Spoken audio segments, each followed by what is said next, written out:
தீபாவளினாலே sweets தான். So ஒரு ரெசிப்பியாக நீங்கள் தேட வேண்டான்னு எல்லா ரெசிப்பியும் இந்த ஒரு வீடியோவிலே கவர் பண்ணியிருக்கேன்.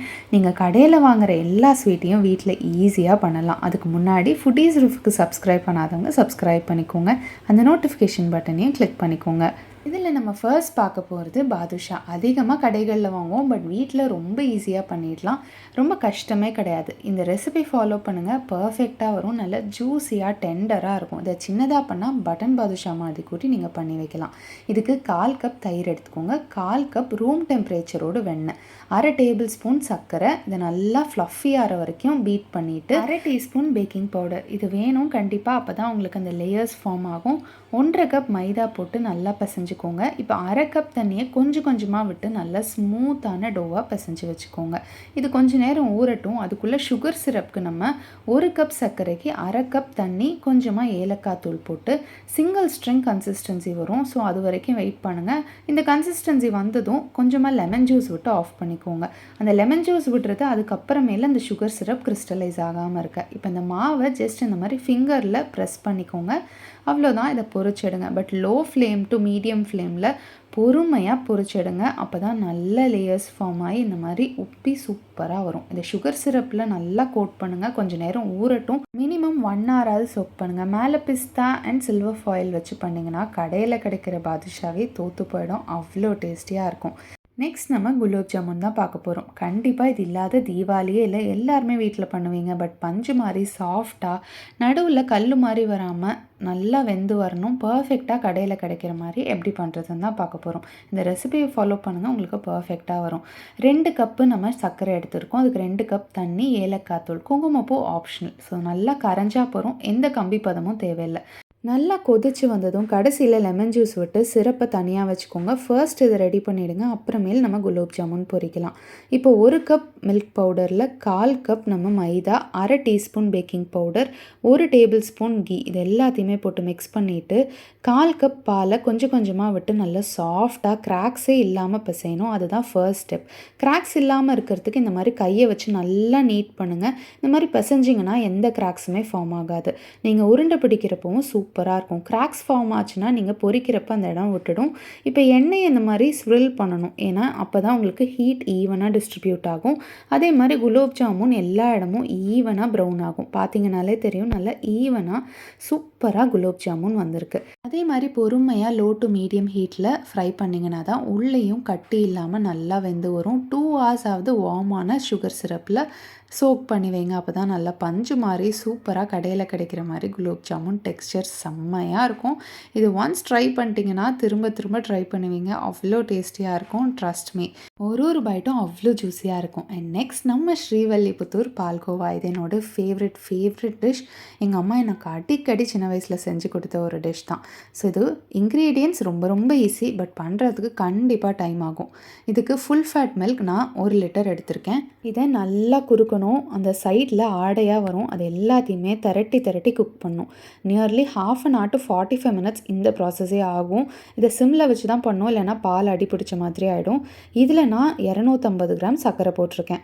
ஸோ நியர்லி 1.5 to 1.25 கப் சர்க்கரை தேவைப்படும். வேறு எதுவுமே இதுக்கு தேவை கிடையாது. பட் கண்டினியூஸாக ஸ்டிர் பண்ணிகிட்டே இருந்தீங்கன்னா இந்த கன்சிஸ்டன்சி வரும். பட் பொறுமை தான் ரொம்ப அவசியம். இது 2 இன்க்ரீடியண்ட்டில் ஏலக்காய் தூள் கூட இல்லாமல் palkova ready. I promise perfect Srivilliputhur palkova taste கண்டிப்பாக கிடைக்கும். நெக்ஸ்ட் ரொம்பவே கஷ்டம்னு எல்லாரும் நினைக்கிற ஜாங்கிரி. பட் சில டெக்னிக்ஸ் யூஸ் பண்ணிங்கன்னா வீட்டிலேயே கடையில் கிடைக்கிற மாதிரி ஜாங்கிரி பர்ஃபெக்டாக நல்ல ஜூஸியாக பண்ணிடலாம். இது பண்ணுறதுக்கு 1/2 கப் உளுந்து எடுத்து ஒரு 1 மணி நேரம் நல்லா ஊற வச்சு அரைச்சிக்கோங்க. தண்ணி ரொம்ப விடாதீங்க, ஜாங்கிரி பதம் மாறிடும். இந்த மாதிரி திக்காகவே இருக்கட்டும். ஜாங்கிரி ஃபுட் கலர் சேர்த்து நல்லா மிக்ஸ் பண்ணிக்கோங்க. ஃபுட் கலர் போட்டால் தான் அந்த கலர் வரும் நமக்கு. இப்போ ஒரு பைப்பிங் பேக் எடுத்திருக்கேன். துணிக்கு பதிலாக இது யூஸ் பண்ணிங்கன்னா ஈஸியாக இருக்கும். அடுப்பில் எண்ணெய் பார்த்திங்கன்னா ரொம்ப சிம்மில் இருக்கணும். அப்போ தான் உங்களுக்கு சுத்தவே வரும், இல்லைனா சுத்தவே வராது. அப்போ நீங்கள் இந்த டெக்ஸ்சர் போட்டுட்டு நம்ம நார்மலாக பொரிச்சு எடுக்கிற மாதிரி எடுத்துக்கலாம். அப்படி உங்களுக்கு வரல, எண்ணெயில் சுத்த வரல அப்படின்னா இது இல்லைன்னா நீங்கள் கரண்டிலையும் சுற்றலாம். பட் எண்ணெயில் சுற்றுறதும் ஈஸி தான். ஜஸ்ட் அந்த டெம்பரேச்சர் வந்து ரொம்பவே லோவாக இருக்கணும். அது மட்டும் இல்லை, ஃப்ளாட் பாட்டம்டு கடாயாக எடுங்க. நான் கொஞ்சம் வளைஞ்ச மாதிரி எடுத்திருக்கேன். இதை விட ஃப்ளாட் பாட்டம்டு தான் உங்களுக்கு பர்ஃபெக்டான ஜாங்கிரி வரும். ரொம்ப ஈஸியாகவும் எடுக்கலாம் நீங்கள். இப்போது 1.5 கப் சர்க்கரைக்கு 1/2 கப் தண்ணி எடுத்திருக்கேன். இதை நல்லா மிக்ஸ் பண்ணிக்கோங்க. இதுலேயும் நம்ம ஏலக்காய் தூள் அண்ட் ஃபுட் கலர் சேர்க்க போகிறோம். இதை நல்லா மிக்ஸ் பண்ணி நல்லா கரையணும்.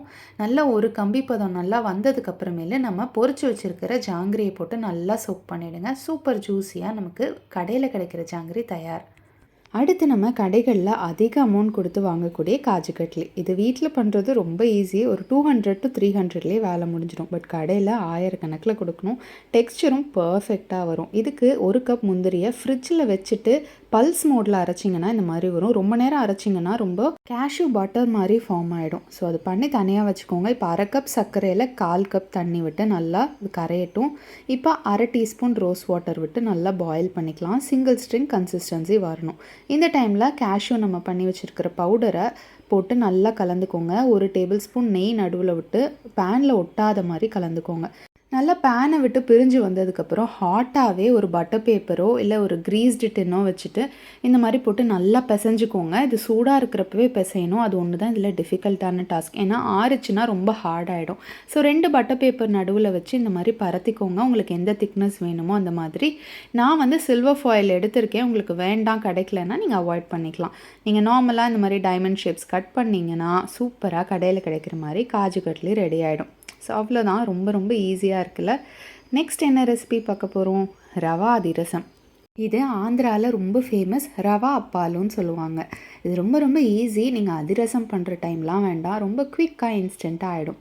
இதுக்கு நீங்கள் 2 கப் தண்ணி எடுத்துக்கோங்க. கொஞ்சமாக ஏலக்காய் தூள் ஒரு 1/2 டீஸ்பூன், 1 டேபிள் ஸ்பூன் நெய், இதில் 1 கப் சர்க்கரை போட்டு மிக்ஸ் பண்ணிக்கலாம். இது நல்லா கரையட்டும். பாகு மாதிரி ஆனதுக்கப்புறம் இதில் 1 கப் வறுத்த ரவையை வந்து போடுறோம். பாகு கேசர் மாதிரி இருக்கும்னு நினைப்பீங்க, பட் இல்லை, ரொம்பவே நல்லா வரும். ஸோ இதை மூடி வச்சு ரவையை வந்து ஹாஃப் குக் பண்ணுறதுக்குள்ளேயே ரவை வந்து இறுகிடும். ஏன்னா நம்ம சர்க்கரை தண்ணியில் போட்டிருக்கோம் இல்லையா, அதனால் சீக்கிரமாக இறுகிடும். ஸோ 1 டேபிள் ஸ்பூன் நெய் விட்டு அதை நல்லா சாஃப்டாக பிசைங்க. கிராக் எதுவுமே இருக்கக்கூடாது. ஸோ இப்போ நம்ம அதிரசம் மாதிரி அதை ஃப்ளாட் பண்ணி எடுத்துக்கலாம். ஸோ இந்த மாதிரி திக்னஸ் வந்து ரொம்ப இருக்க வேண்டாம். இந்த மாதிரி மீடியம் திக்னஸ் இருக்கிற மாதிரி பார்த்துக்கோங்க. இதை நெய்லேயோ இல்லை எண்ணெயிலையோ நீங்கள் பொரிச்செடுங்க. நெய்யில் பொரிச்செடுத்திங்கன்னா ரொம்பவே நல்லாயிருக்கும். நல்லா சூப்பராக வரும். லைட்டாக உப்பும் நம்ம எப்படி அதிரசத்தை ஆயில் ரிமூவ் பண்ணுவோமோ அந்த மாதிரி ப்ரெஸ் பண்ணிக்கோங்க. அவ்வளோ டேஸ்டியாக இருக்கும். இதை கண்டிப்பாக ட்ரை பண்ணுங்கள். இது டிஃப்ரெண்ட்டாக இருக்குன்னா சேவ் பண்ணி வைங்க. நெக்ஸ்ட் என்னோட ரொம்ப favourite and easy sweet rasgulla. இதை நிறையா பேர் கடையில் வாங்கி பார்த்து நான் சின்ன வயசில் ஒரு நாள் வீட்டிலே ட்ரை பண்ணேன். இவ்வளோ ஈஸியாக அப்படின்னு தெரிஞ்சதுக்கப்புறம் கடையில் வாங்குறதே இல்லை. இதுக்கு 1 லிட்டர் பால் நல்லா காய்ச்சிக்கோங்க. இதில் 1 டேபிள் ஸ்பூன் லெமன் ஜூஸ் விடுங்க. லெமன் ஜூஸ் விட்டதுக்கப்புறம் அடுப்பை கொஞ்சம் சிம் பண்ணிவிட்டு அப்படியே மிக்ஸ் பண்ணிகிட்டே இருந்தீங்கன்னா ஃபுல்லாக கர்டில் ஆகிடும். ஸோ இந்த மாதிரி திரிஞ்சு வந்ததும் ஒரு மஸ்லின் கிளாத்தில் அதை விட்டு நல்லா ஸ்ட்ரெயின் பண்ணி எடுத்துக்கோங்க. இப்போ இது கொஞ்சம் சூடாக இருக்கும். ஸோ கொஞ்சம் நேரம் விட்டிங்கன்னா எல்லா லிக்விடுமே கீழே போயிடும். இப்போது 1 டீஸ்பூன் கார்ன்ஃப்ளவர் போட்டு கை விடாமல் நல்லா பிசையணும். அதுதான் ரொம்ப முக்கியம். அதுக்கு நல்லா நீட் பண்ணிங்கன்னா உங்களுக்கே தெரியும், நல்லா ஸ்மூத்தாக சாஃப்டாக கிராக்ஸே இல்லாமல் வரும். அப்போ தான் உங்களுக்கு சர்க்கரை தண்ணியில் போடுறப்ப கரையாமல் இருக்கும். இப்போ இதில் நம்ம 2 கப்பு சர்க்கரை, 2 கப் தண்ணி, ரோஸ் வாட்டர் 1 டீஸ்பூன், குங்குமப்பூ ஆப்ஷனல். இது நல்லா கொதிச்சு வந்ததுக்கு அப்புறமேல நம்ம இந்த ரசகுல்லா பால்ஸை ஆட் பண்ணி ஒரு 10 மினிட்ஸ் குக் பண்ணிங்கன்னா சைஸ் வந்து டபுள் ஆகிடும். அண்ட் பஞ்சு மாதிரி சாஃப்டாக இருக்கும். கண்டிப்பாக இந்த தீபாவளிக்கு ட்ரை பண்ணுங்கள். அடுத்தது தீபாவளி ஸ்பெஷல் மால்புவா. இது நிறைய நார்த் இண்டியன்ஸ் கடையில் கிடைக்கும்.